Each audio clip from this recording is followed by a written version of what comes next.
right, traders, this is Blake Morrow. You are listening to the Morning Edge webinar. I want to welcome you all back, and we're going to get started with our analysis today. And like I said, we're going to kind of move quickly. You guys are going to probably have a lot of, well, if you have questions for me, I'm going to tell you I'm probably not going to be able to get to them today. I'm realistically not. Now, I try to answer every question every day, but today, just because of our special guest here, Nicola, she's I'm not going to be able to answer any questions. However, when towards the end of her session, I'll probably have some things about I'll have some time for some questions for her, I'm sure. So I'll be able to address those.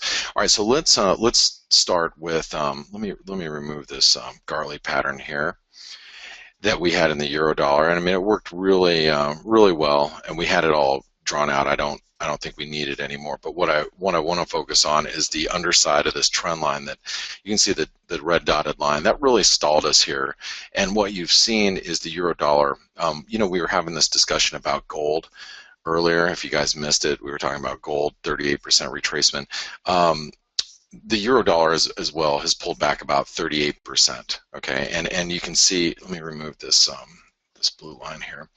We were talking about getting a bounce as we approached the 110.90 level yesterday. Well, we fell short of that, and I think yesterday our lows came in around the 20s. We didn't quite make it down here, but I still think that this is doable. Paul was just talking about these areas in the euro dollar, and I don't think that these levels are off limits. I have to imagine that if you're on the long side of the euro, especially if you're a short-term trader, you may have your stops situated just below these lows. And if you think about it, if your stops get taken, it's going to take you down to previous support or previous resistance, which will act as current support, which is around the 110, 110.50.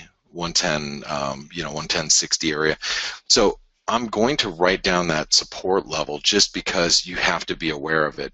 If we dip to 110.60, if we dip below 110.90, okay, if we dip below that 110.90 level right here, then what'll happen? I didn't want to launch Firefox. Sorry about that. If we dip below here, then we might just take stops to those levels. Excuse me, really quick. I'm gonna have to sneeze. Hold on. Okay. All right. So anyway, 110.90 is going to be our first level of support. If we dip below there, I would expect that stops get taken just below there and then bounce. I would assume that that's what happens. Okay. Now I don't know if it's going to happen, but if like I said a little earlier, I think one of the risks are, in my opinion, is that everybody's expecting some dovish FOMC minutes. It was a statement that was released. The Fed didn't raise rates. People want to know why. People assume that the deterioration in the data the first couple of months had provoked the Fed not to raise rates, obviously. So with that being said, your conclusion would be that the Fed was fairly dovish in its assessment of the current market conditions. Therefore, the FOMC minutes that are slated to come out later on today are going to give us a more dovish FOMC, at least the talking points, right? Right. That's the assumption. The risk, and this isn't going to help me out. I'm just telling you guys, from an unbiased standpoint, the risk would be that the FOMC minutes aren't as dovish as the market expects, and the dollar continues to strengthen. Okay. I'm short some dollars right now. I'm long some euro dollar at 34 from yesterday, 111.34. Okay. And if the FOMC minutes are a little bit more hawkish, and people go, holy crap, that's not as dovish as I thought it was going to be, we could very easily test these levels. down here at the 110.50 or 60. You have to be prepared for it. I know I am. That's why my position is so small right now. It's just that's really not going to you know it's not going to really matter a whole lot. I'll buy some more if I need to, but for anybody else, you got to be prepared for that. Now, what would trigger a what I think what we're doing is we're trading in a range, just so you all know. If I had to give you my assessment of the market, and the reason why I'm so blah right now and I'm really not excited about anything is I think the market's going to be in this choppy range. We'll probably dip down towards this 111, back up to 113, and we're gonna figure out what we're doing here until we have something to really trade on, until there's like some theme where the market goes, okay, oh my God, there's a big move in gold. Oh my God, crude oil is busting a move this way or that way. Oh my God, once we have that, the market will pick a direction. It'll find the reasons why it's moving up or down. But right now, I think we're in more of a range type of environment. Now, what will, in my opinion, what will trip some upside stops and will get traders back to being on the long side of the euro dollar is going to be a move right here. Okay, this is where traders are going to go, okay, we're heading back to the upper end of the range. So a move above the 112 or 111.90, I think is going to be it, because it's right through here. You can see previous support, resistance, resistance, resistance, resistance, even close to resistance. So 111.90. A move above there, I think will get traders excited about the near-term bullish break in the euro. Now, I say near-term bullish break in the euro because look, we took out a multi-year downtrend line, okay, over the last couple of weeks, and so we're in a bullish.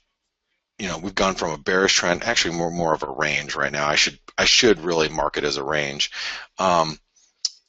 But yeah, actually, I'm going to keep it back. I'm going to put it back into a range, but it's it'll turn back to yellow here when we come back.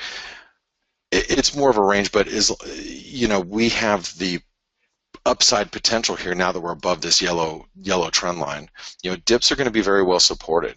Dips to the 110.60. You're going to see moves down to 109.50. Those are going to be supported pretty aggressively too. We may make our way down there, but it's not going to be easy. You'll see big bounces here, big bounces there. While we're above that yellow trend line, that's just going to be the case. It was a multi-year drop from 140 trend line that's kept the market extremely bearish. All right, let's go over to the cable. Like I said, I gotta move kind of quickly. So here's the pound. Now the claimant count came in better than expected. Unemployment rate came in a little worse than expected. The pound slumped slightly. I had my stops below 142.15. Interesting enough, they did not get tripped, thank goodness. I gave it a little bit of a compensation overnight to make it below this trend line. So we're holding up, and this might end up being a false breakout. It depends on how today works out, obviously with the cable. But we set up a little hammer here, after a nice little fall. We set up a hammer. We haven't had any upside follow through yet. We have to break through 143.50 in order to start squeezing back into the upper end of this triangle that you see here. Okay, so in order for us to get back up here through here, we're going to have to squeeze past 143.50. So 143.50 is resistance. Okay, is resistance, and we are still in a range there, and support will be the overnight lows in the cable, which come in at 142.43, so I'm going to write 142.50, just round it up. Okay, all right, the dollar Swiss. Let's go take a look at the Swissy.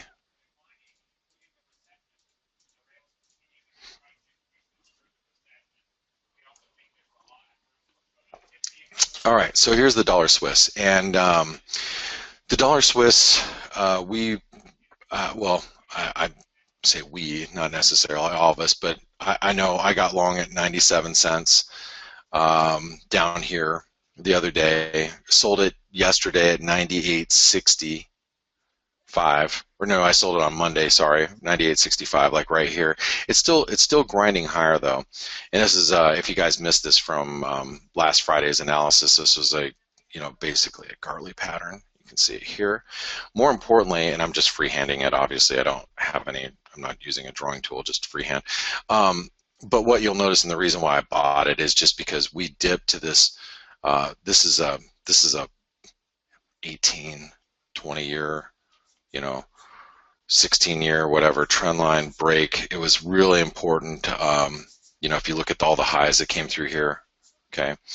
So the dips, as I told you guys last week, Thursday and Friday of last week, any dip towards 96 cents, I'm a buyer aggressively, and I was already buying it at 97 cents. I had no problem, stepping in and buying more if we got to 96 cents. I didn't think we were going to get all the way down there because this was 127% extension. If you missed it, that was 127% extension. That's why I bought it there. But I gave myself the option that if it gets down to 161% extension, I'm going to get very aggressive down there. But it never made it down there, and we've bounced. So now, here we are challenging a little bit more than a 38% retracement. We stalled at the 38% retracement. The reason why I did exit on Monday is because we stalled here, but you notice we've broken out slightly above that. Relative strength is diverging though, so it's got to be a little careful with it, because we could get, obviously some dollar volatility today.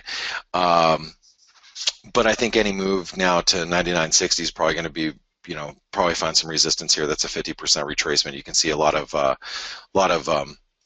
high traffic area, I like to call it, through here. You can see support, resistance, resistance, 50% retracement, all coming up here. So as we approach that 50% retracement, I'm assuming that's going to be some good resistance. So I'm going to write down 99.60. We are in a range here, so 99.60. We are in a range. Support, I think any dip down to 98 and a quarter, probably going to be very well supported. I know we wrote that down yesterday.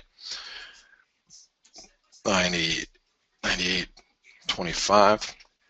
Let's go take a look at the dollar yen. Okay, so here's the dollar yen. Monday I shorted the dollar yen at 144.22 or 20 something. I got out of it at 113.85 yesterday. So I sold on Monday, got out yesterday. I'm really waiting for a move back up to 115 to 115.50. You guys know this is a huge. I mean, I know I'm not a brain surgeon, and I'm sitting here, with orders trying to sell at 115 because there's going to be a lot of people trying to get short this thing on a move back to 115.50. So I have a resting order out there at 115, and I'll sell more at 115.50. I'll sell more at 115.75. I don't care. Any move up into this 38% retracement, I am selling. Just so you know. All right. The question and the risk is right now that we don't make it up here. That's the risk. I had this drawn out here as my sell zone from last week. We went right in. We were here last week. I drew that yellow or that green area, and I said this is our sell zone. We got right into it on Monday perfectly. So any move up to here to 115, I'm going to write 115.10 because that's the 38% retracement right there. You got that. That's really key resistance. 115.10 key resistance. It is in a bearish trend. Okay, dollar yen's in a bearish trend. This is a head and shoulder pattern. We're in process right now. The rate checking of the dollar of the BOJ the other day, or I think they intervened, even though they refused to comment on it. I think that was the reason why they had that the dollar yen has moved up. I do think that intervention is a risk with the dollar yen. I do think that any intervention that the BOJ initiates will be faded immediately, just like this move that we shorted the dollar yen at 121, covered it right here at 117 and change. I think that if they intervene and it pushes us right up to 116, I'm a seller there. Bring it. That's as far as I'm concerned. Bring it. Bring some intervention because I'll fade it. The BOJ is the BOJ. You can tell from the way the market is reacting to the BOJ actions that the market is willing to fade any BOJ intervention at this point. Okay, we get above 116. That's a game changer for me. But for right now, yeah, any move up towards these levels, bring it. I welcome it. Now, as far as support goes, we wrote down yesterday support being at 113, right? 113, whatever we wrote down, 113.10. I don't know. We might have actually wrote down 113. We dipped last night to 113.40. I believe the lows were 37, 113.37. Buyers came in. I think that had to do with maybe the PBOC last night adjusting the rate of the renminbi, but whatever the reason was, we bounced back in Asian and European trade, so risk appetite came back. Any dip down to 113.10 is going to be pretty good support, so be careful of that if you're on the short side. I have no position in the yen right now, but I would like to be short the dollar yen. As I told you, I've got some orders sitting out ready. Let's go over to the Canadian. The Canadian, I missed my opportunity to sell it at 140 last week. Actually, I take that back. I did sell it, and I sold the New Zealand Canadian. I made a little bit of money, but I really should have stayed in my New Zealand or my dollar Canadian is what I should still be short at 140. I'm not. I pulled some quick profits just because I wanted to pull profits. It was towards the end of the week. I pulled off my New Zealand Canadian short at that time. I made like 40 pips, and which a lot of you guys were short the U.S. dollar Canadian, the U.S. dollar Canadian, and I think I was short the Euro Canadian to boot, and I did fairly well. I should have stayed short though. I really should have, even with the dip down to 137 here. Now, here's the thing about the Canadian. The Canadian at this stage in the game, it's very well supported down here, and I missed my buy opportunity too. This is all this very strong upward sloping trend line.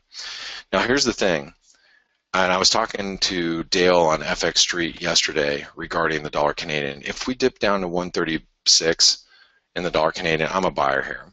I may be wrong, it may go down, but this is where, from a trading standpoint, this is the risk reward place that you want to be a buyer. You want to be a buyer here, and then look to sell back up here, and your risk is here.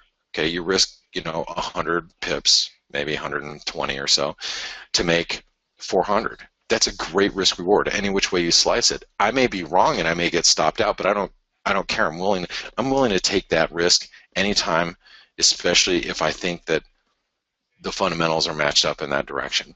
I do think that crude oil is still weak. I don't think crude oil is going to stage any type of rally. Okay, I know there's an OPEC meeting going on, and I know they're trying to freeze production. I know blah blah blah blah blah blah blah. But really, it's an OPEC meeting. Do you think they care about prices as much as they care about themselves? No. And if it comes down to where the rubber meets the road, they're going to do the best thing that they can do to protect their interests. Their interest right now is producing oil. It's not cutting production. They'll talk like they want to cut production so they can keep prices elevated, but really when you're fighting for market share, it's a hard call. I don't really see crude oil bouncing all that aggressively, but maybe I'm wrong, because if it does, then the dollar Canadian is going lower. Okay, realistically. So, but again, I'm willing to take that shot if we can get a dip down here. Now, the dip to 136.30, that's a 38% retracement. That is a 38% retracement of this move here. See it right there. Okay, 136.30. I don't think we're going to get down there today, realistically. But you never know. I mean, can we? Should we? Maybe. Sure. I mean, I guess we can. Are we flagging right now? We might be. And if we are and you're long the dollar Canadian, I mean, that's a little scary if we start breaking through here, because that's a hell of a move. If we really start, if we really start moving from here, you're talking a measured move that takes us back to 130. That'd be a very aggressive bounce in crude oil. Crude would probably be trading at $32, $33 a barrel for that to happen, maybe even higher than that. But anyway, dollar Canadian, I'm not really interested in it right now. 136, 136.30 and 140, I'm really interested, but where we currently sit, not so much. Where's that support for today? Well, support for today is going to be obviously the 137 level. Resistance is at 139. Sorry I have to give you such big parameters, but it's the way it is. 137, 139. If you guys haven't been able to read my attitude about the market right now, I'm very much uninterested in the currency market at this moment, at where we're currently at. Again, I'm interested down here, I'm interested over here, I'm not interested right here. I think if you're buying or selling the dollar Canadian right now, you've got a good coin toss flip, trade going on right now. It could go either direction. All right, let's go over to the Kiwi. I'm going to bust through these really quick. The Kiwi, again, very uninterested here. We did close below this trend line support. I thought was really interesting. And what's also really interesting about the Kiwi is we're still knocking our head up against the trend line. Okay. Now, what does that mean? Well, that means that you could actually short the Kiwi here with relatively tight risk. I mean, you could probably short the Kiwi and keep your stops above, this resistance here at 66. 15 if you really want to be on the short side, if you're really aching for something to do. I mean, I'm uninspired by the lack of follow through, and we can thank the dairy auction results for not being as bad as they were last 2 weeks ago. But yeah, we just didn't have a whole lot of follow through here. I thought it was going to be a much bigger move, but the dairy auction results kind of stopped that shy. 50% retracement's holding, so that's at 65, whatever these lows are. So 65.44, that's support.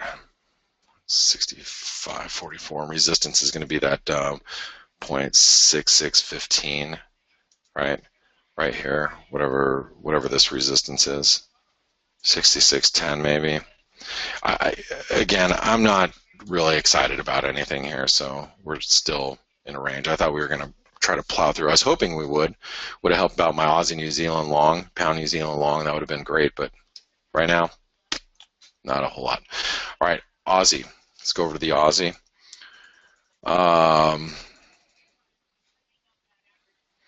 So if you go over to the daily chart, so here's the Aussie, the way we have been looking at it. We're in this, bigger channel, tightening range. You can see we rejected a rally at a 618 retracement, okay, or close to a 786 retracement rather. Again, how excited can I get, with this pair? I mean, 72 cents and, I would say 70.50 by the time we get down there. 72 cents by the time we get up here. It's not inspiring to me right at the moment. Not saying that we can't develop into something nice, because we probably can, especially if this is a tightening wedge, which I'll just draw blue like this other one here. If we're tightening in this wedge here, I mean, the great thing is we're building an apex right now, which means a breakout's coming. May not come for the next couple of days, but it's coming. So let's just keep an eye on 72 cents, 70.50.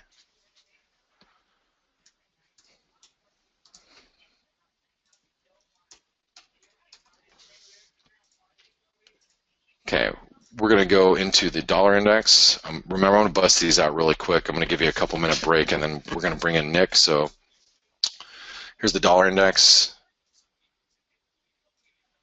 Now, interesting thing is we're building this little wedge, and this actually a bit of an ascending wedge here, because you notice how we keep pushing in new highs, but they're very slight with the dollar index. Do you see that?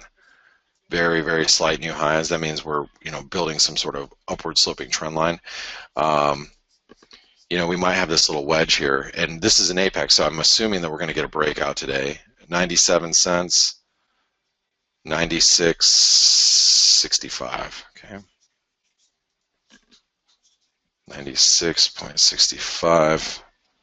That's going to be as a result of, obviously the FOMC minutes. But we should get a push out of here today, which, it's going to put us up here or down here, either or. We should probably get a good move out of this. You can see how it's building quite nicely on the hourlies. Nice little ascending wedge. We should break lower, but it's not like when I see a ascending wedges that I really like, ones that look like this, they're a strong, so you're getting a strong rally like this, and then you get a breakdown like that. This one's not very strong. You notice how the upward sloping trend line here is very minimal, right there, very minimal. It's not that exciting to me. So anyway, but this apex at least shows us that we are going to get a breakout today, or high probability of it. Last currency I want to take a look at, because the Nordic currencies aren't doing anything, is I want to take a look at the peso. If you take a look at the peso here, the peso, and I was short at 1921.22 up here, and closed it out at 1885 on Monday. And I was hoping for yesterday. I was hoping for a rally up towards 1905. We didn't get it. We were here.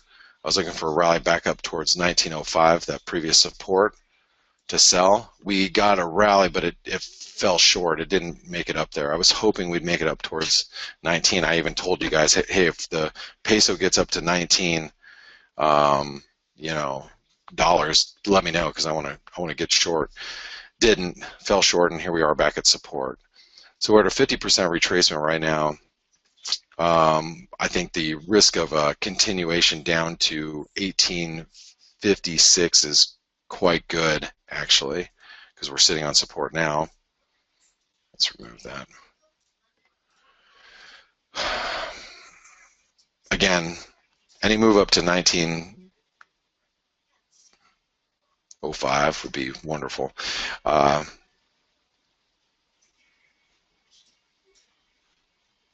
Yeah, see this right here?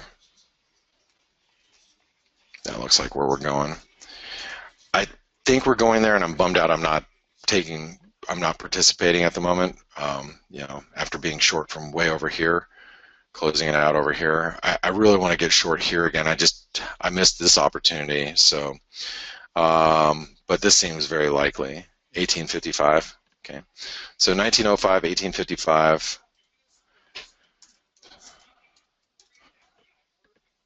Okay, 1855, and then 1905.